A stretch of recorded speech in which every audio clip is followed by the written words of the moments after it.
There it goes. Excellent. Welcome to Writer Talks. I'm Elizabeth, and I interview the writers who win short story contests here at Two Sisters Writing and Publishing and get to be published in our annual anthologies. With me today is a woman who is an award-winning poet and short story writer whose work has been published in Italian. I want to introduce Dianalee Velie. She is an amazing woman, and she is the poet laureate of Newbury, New Hampshire. Welcome, Dianalee. How are you? I'm great. And you, Elizabeth? I'm yes. I'm so excited to talk with you tonight because can you please talk about how you got started with writing? Like maybe when you wrote your first short story or your first poem? I've written since as far back as I can remember, and that's a while. But I remember getting really serious about writing when I was in high school. Mm-hmm. And I had an English teacher, Mr. Nolan, and I wrote a poem in his English class about a snowfall. And he said he was going to keep it, and I would come back and sign my first book for him, which I did. Oh, that's so sweet. You went out a little bit. So you said he asked you to write a book for him? No, he said he would keep that poem and I would come back and sign my first book for him. Oh, and you did. And I did. Ah! I don't know if a teacher could be any more proud when a moment like that happens. That is beautiful. Yeah, it was very, very special. So tell us. He made me fall in love with Shakespeare. He used to read Shakespeare. Oh, what's your favorite Shakespeare work? Macbeth. What's your favorite work of Shakespeare? Macbeth. Oh, really? Oh my gosh, that's awesome. So talk about what you like to write and like what you've written. Like, have you ever counted how many poems you've written or how many short stories, how many books? No, I've lost count a long time ago. I've had over 700 poems published. 700 poems published over the years. So that's a lot of poetry. Oh my gosh. And my short goodness, story, where do you store it? my kids laugh. My daughter was just here this summer, and they send you a copy of every journal that you publish in. Uh-huh. So I've got plastic bins full of journals. And my daughter says, when you look at it like that, it's your life in a boxes. I love that. That is awesome. That is so cool. So why do you write? Because I can't not write. I love that. I wake up in the morning. Write. I can't not write. It's just inherent. I write in the morning. What do you write in the morning? Do you journal? Uh-huh. No, I go right to my computer and I work on new work. I have a new book coming out in April, a new poetry book. Oh, congratulations. So I finished putting that together. A poetry book. But okay. I also work for the Literary Arts Guild, and we just came out with an anthology. So I try to do my creative writing in the morning and the business part of it in the afternoon. Oh, I love that. You truly do have the writer's life. It's your day job and your passion. My son was on business in Ireland, and he brought me this back. Can you see it? It says writer something. Writer's life. When you said I really do have a writer's life, I really do. Oh my gosh, that's awesome. I don't drink that's awesome. I can't drink. I like wine, but not alcohol. Uh-huh. But it sits so on when my you get desk. Up and you write. I love it. That's so cute. That's like, that's awesome. So when you get up and you write, do you write poetry? Do you write short stories? What do you write? Like, what is it just pouring out of you when you wake up? I usually write poetry. I've got 5 books of poetry out. And it'll be my 6th book coming out in April. Wow, And short story, I think the most recent short story is the one you published, The Gift. The Gift. It's a beautiful story. Please go to twosisterswriting.com and check out winning stories, winning contest winners' stories, and read her story. And the winners get published in our annual and international anthologies as well. It's The Gift by Dianalee Velie. It's all beautiful, beautiful. So tell me about your process of writing poetry. Does it just flow, or do you see a tree and say, oh, I want to write about that? Or how does it work? Well, it's so funny you mentioned a tree. Before the heavy snow we got almost 4 feet of snow. Now I do my exercise bike. But before I used to like to walk because we have no sidewalk, but we're in a very wooded area. And I'd take my walk and then I'd sit outside. And it was during COVID, and I wrote a poem about the trees dancing. The wind was just blowing, and they looked like they were totally in sync. Oh, that's beautiful. See, so alive. I love that. So COVID is touching a lot of my writing. COVID has touched a lot of my audio went writing. out suddenly. Can you hear me? Yes. Yeah, COVID has touched a lot of my writing. It's entered into a lot of my writing lately. Because it's such a big influence. Oh, in a good way or? In a good way. It's positive. I know it is. It's not denying what's happening, but it's got a message of hope. You know, we have a vaccine now. Oh, I love that. I could read you the poem about the trees, if you'd like. Please. I would love that. Please do. It's called The Band is Tuned. The Band is in Tune. The mature maples dance with the wind, swaying and swishing, following with ease the rhythm of the breeze. Like Ginger Rogers in total harmony with Fred Astaire, the trees dip and twirl, their green foliage the ball gowns of nature. During this pandemic, the orchestra of my backyard becomes a refuge, like the forest outside Florence, where Boccaccio placed his 10 storytellers to escape the plague. With 10 different writing prompts for 10 days, they delighted each other by spinning tales in the woods. Now in my haven, nature surrounds me, including the hornet that buzzes around my head in a nervous frenzy, searching for his or her nest on our deck, the nest we destroyed last night. My hands wave frantically around my head like a conductor, orchestrating the droning, crescendoing into the climax of this poem. Wow, that is so beautiful. I love it. COVID enters my writing, but it doesn't, it's not negative. It's just what it is. No, it was almost like a back. Oh, that's great. I love it. Fred Astaire. I mean, Ginger Rogers and Fred Astaire. That's beautiful. So do you find that the motion was just so exquisite? Oh, so did you see that and then come in and write it, or did you write a day, or does it like percolate for a week? It was sitting there, it was all in my head. I just came home and transcribed it into my computer. Oh my gosh, that process is so magical. It's like, where does that come from?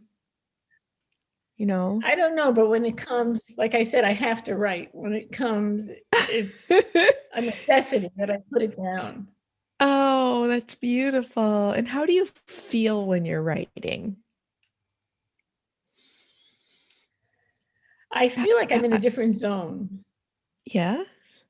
When I sit down at the computer, I don't know, it's not the right side of my brain. It's not the left side of my brain. It's something merges. And it's like something takes hold of the keyboard. Ooh, I love that. So you definitely type on a keyboard. You don't handwrite your writing? Sometimes I handwrite if I'm out somewhere and I see something that I want to know. I've written on napkins. I've written on anything I could grab when I see Yes. something. A poem. Uh-huh. Uh-huh. Uh-huh.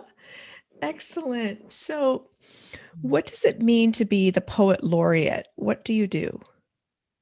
Well, I started a group called the John Hay Poetry Society. John Hay was a statesman in Newbury, and he has a big estate that's conserved now with walking trails and beautiful paths. And I have a poetry path there with changeable poems. So you can walk through the nature paths and read poems. And then I have a permanent poetry path between our library and the Velie Memorial Playground. And the poetry path there has permanent steel markers with poems by the poet laureates of New Hampshire, the state poet laureate.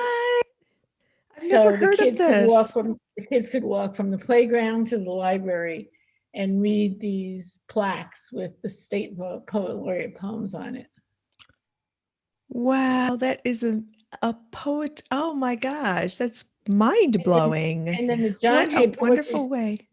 The John Hay Poetry Society that I started, we used to meet at the library at the second Monday of the month always, but Zoom has COVID's changed our lives, and now we meet on Zoom the second Monday of the month.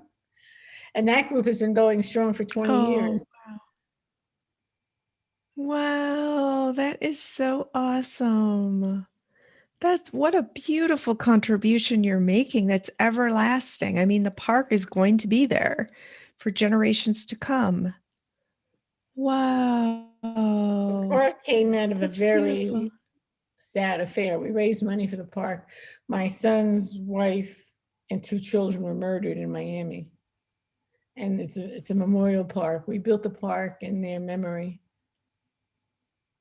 Oh, I'm so sorry. I have one whole poetry book that's devoted to the healing process. What year did that happen? 2002. Oh, I'm so sorry. So quite a ways back. My son has since remarried, but it's something you live through, but you don't know how. I can talk about it now, but I couldn't write for that whole year afterwards. And then a friend invited me to a wedding, and I didn't want to go, but they had me this beautiful cottage on Cape Cod. And I looked out the window, and it was gorgeous. It was on the beach. And I shut the windows. I shut the curtains. I said, I'm not ready for such beauty. And I sat down and wrote the first poem for that book. Oh, wow. And then they just flowed. What's the book called? The book is called, I have it right here. It's called First Edition. Oh. And First Edition is the play on he was the first grandson, the first addition to our family, and the first edition of the newspaper that came out that morning about the murder. My son was in Atlanta on business when it happened. Oh, so sorry. Wow. So from that point, was the writing therapeutic? Did it help you heal? It helped me heal, and my son and I both, it helped us heal building the playground. Oh, wow. We raised the fund to build the playground, and that was a big healing process. To turn it into that's long lasting. Yes. Oh, wow. That would be beautiful if you posted photos of it online on your website, because I'd love to see it. The playground? Yeah. I never thought of that. Yeah, because your website, it lists your work and all the things you do, and that would be really beautiful especially since everything's virtual now, for us to partake of the beauty. I've heard of historical markers, of course, but having poetry on them is just such a beautiful innovation. So, and the poetry goes from the playground to the library, so the kids could exercise their minds and their bodies. What? Oh, that is such a beautiful concept. What's the park called? The Velie Memorial Playground. It's the Velie with the E on the end. Okay. Velie Memorial Playground. Oh, that's beautiful. I say what Velie a because legacy. everybody pronounces my name Velie. They do, even though it's Velie. Even though it's Velie, everybody pronounces it Velie. Oh so I'm used to it. But for a writer, pronunciation is so important and names are so important. So the fact that you have humor about it is something beautiful about you. A lot too? People look at the name and they say Danielle. They see all those letters. And instead of saying Dianalee, they say Danielle. And I sit there not responding because I don't know. But now I'm used to it. So if somebody says Danielle, I say, you mean Dianalee? And they'll look down and read it. Oh, yes, Dianalee. Oh, good. I love your humorous approach because when people call me Liz, it's like fingers on a chalkboard, but it's very awkward to correct people, especially when they're trying to be, it's very awkward. So I always say, can you please? The worst is when people say Diane. Oh. They cut off everything. No, names should be respected. We should always ask, what should I call you? And then we should always, when in doubt, or how do you pronounce your name if you're not sure? Like I asked you because I didn't know. And I want to say it right because that's respect. It's your name. Your parents blessed you with your name. And it's so writers, like when we pick names for characters, it's a big deal because that name has to reflect the personality and the historical era. And, so wow. There's a lot in the name. Yes, it's like Shakespeare, what's in a name, right? What a rose. In my name. And my father was an avid fisherman, so I'm very proud to be named after his favorite charter fishing boat. Oh, I love that. That's beautiful. That's so cool. Our father named us Elizabeth and Catherine after queens. So. Did you watch The Crown? No, I didn't. I don't watch much because I'm always at my desk writing or editing or publishing something. So, did you watch it? We started. Oh, okay. But we had a no nickname rule. No Kathy, no Liz, no Beth. So anyway, that's beautiful. So what are you working on right now? I have a new book coming out in April. That's finished. I'm working on another poetry book called Her Stories. Instead of histories, her stories. Oh my gosh. I just did. Wait. What does that mean? It's about if women wrote history. Yes. They would tell about their own stories. So what does it say? What's it about? Well, the first poem in the book is by Demeter's Lament. And then we go through Lilith in the Old Testament, Mary Speaks in the New Testament, and it goes right up through Helen Keller, and it ends with my grandmother. Oh, I want to read that book. Wow. So I'm working on that now diligently. Okay, where can we pre-order it? It's not even, you can pre-order the one that's coming out in April, Italian lesson. Oh, okay. But this one isn't in the working yet. Her Story. Will you let me know so I can order it? Sure. I love that idea. So remember the controversy a few weeks ago about Dr. Jill Biden and the Wall Street Journal writer wrote she should drop the doctor. Well, I have a show called Boss Up Goddess, and I did a video editorial about it. And I talked about how her story and his story conflict because her story can't be written by his story. So I think every woman should write a book to tell her story, not the way. Exactly. Wow. And I also interviewed, a writer in India, Babita Justin, who is writing the women into the history of a particular town that's very sacred about a goddess that is revered in India. And she said in none of the stories are any women there at all. So she's writing it. So it's our obligation to write her story into the history that's already been told with these gaps of our contributions. That's fascinating. I love what you're doing. I can't wait to read that book. Oh my gosh.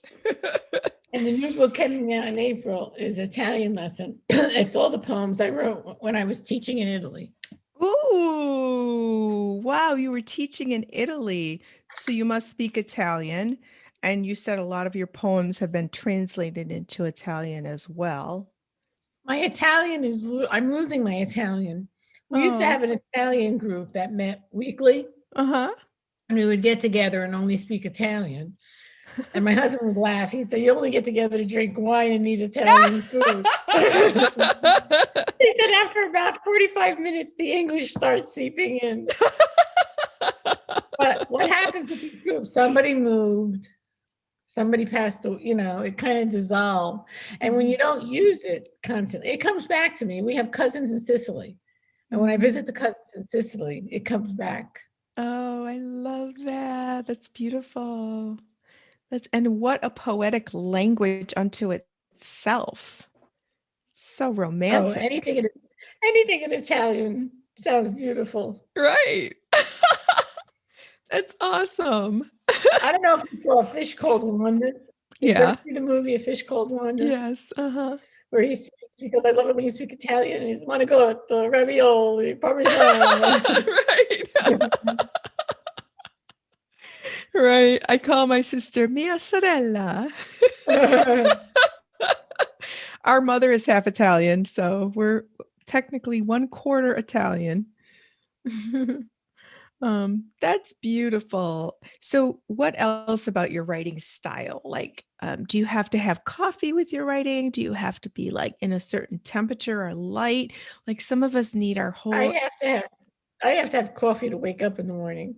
Yeah. You can't even, I don't even know who I am before my cup of coffee. My husband loads the coffee pot in the morning and I just get up in the morning and press the button. But then after breakfast, I go up and I write short stories, but my poetry is basically narrative poetry. It also tells a story. So I would guess I would be classified as a narrative poet.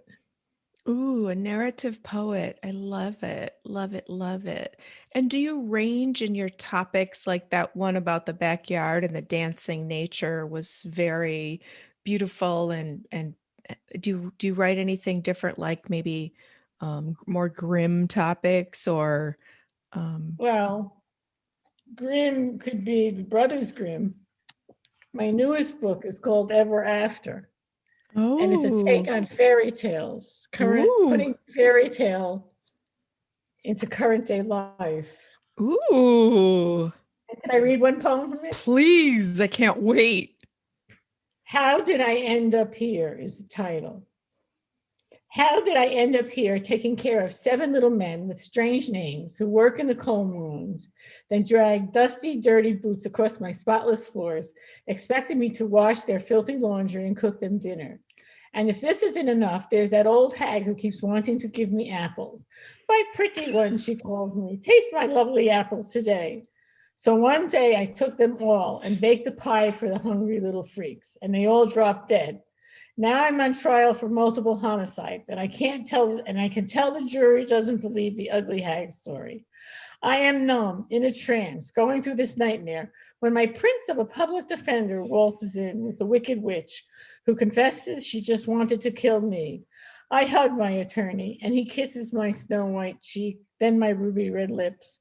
I pat my ebony hair, fix my brow, and smile for the journalists and their cameras.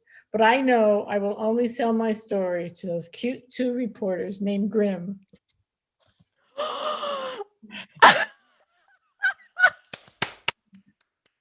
So the whole book is a take on fairy tale characters. Oh my goodness. That was amazing. That was your grandma, right? Your grandchildren must have so much fun with that. Do you read that to them?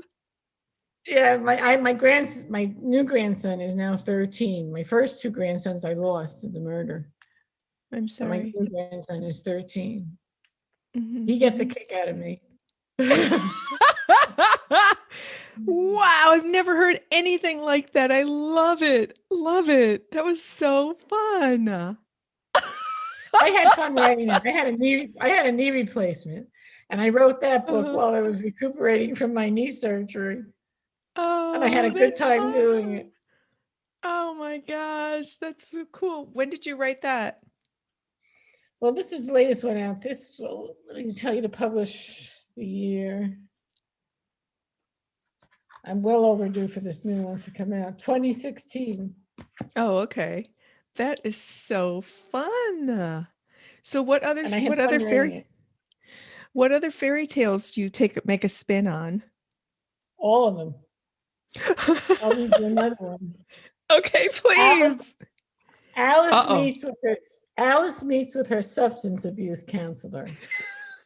And it starts with an epigraph by Jefferson Airplane. And if you go chasing rabbits, you know you're bound to fall. You must stay out of Central Park at night. Your excuse is getting old. You can't keep telling me a hookah smoking caterpillar made you eat those hallucinogenic mushrooms. Now let's talk about your anorexia. You are getting smaller and smaller. At our first meeting, you were huge, obese even, out of rehab and talking about getting fit. Now you've fallen down the rabbit hole again, taking everything to an extreme. Don't go drowning in your own tears. Let's have ourselves a cup of tea. I also have some explaining to do with Central Park Zoo officials. The flamingo you were using for a croquet mallet might not make it. It's going to be off with my head for allowing you probation after your ecstasy ran about a disappearing cat who left behind only a Cheshire grin. But I must wrap up this session. I'm late for a very important date. And yes, I think it's fine to have a pet dormouse. Good for your head. So it just goes on and on and on. I spare no fairy tale. Oh, that's awesome. That is so fun. Oh my God. Where can I get that book? And you can probably get on Amazon. Oh, on Amazon. Okay. Ever After. Ever After. Okay. You can get it on. I'll put the link in the description box under here so people can order it if they see, okay. Okay. Oh, that's just delightful. Thank you. So my poetry it's very varied. Yes, very varied. Yes. I love it. And I just love your writing space. It's so beautiful. It looks like a spaceship. Well, it goes back. It goes back. It's long. And I can see outside, like when it snows, there's windows in front of me and there's windows in back of me. So during this, we got about 4 feet of snow. No, 4 feet? Yeah, it was 3 feet and still snowing. I would say about 3.5. Easily. Were you snowed in? You were snowed in. You can't get through that. No, not until we get plowed. So it's like there's the COVID stay-at-home thing, and then your snowstorm blizzard. Oh my gosh. But guess what? As long as you have food and water and stuff and heat and electricity, you can just write like there's no tomorrow in that kind of situation, right? We also had a leak yesterday. Oh no. And the ice formed on the roof and came not into the main living area, downstairs into the basement. Oh, thank goodness. Yeah. Wow. It's always something. Right. But it's better than Hawaii, having a volcano. I know, right? And hurricanes and fires and tornadoes. Yeah. So we can deal with a little snow. Yeah, I hear you. It's okay. It's okay. And that we're all healthy and safe, and that's what matters. So that's what counts. Wow, what an absolute delight to talk with you. Thank you. It was fun. Yes, I can't wait to order Ever After. So, Dianalee, thank you for sharing this wonderful, wonderful 30 minutes on Writer Talks to read your poetry. And I hope everybody watching is as delighted as I am hearing you read those beautiful works.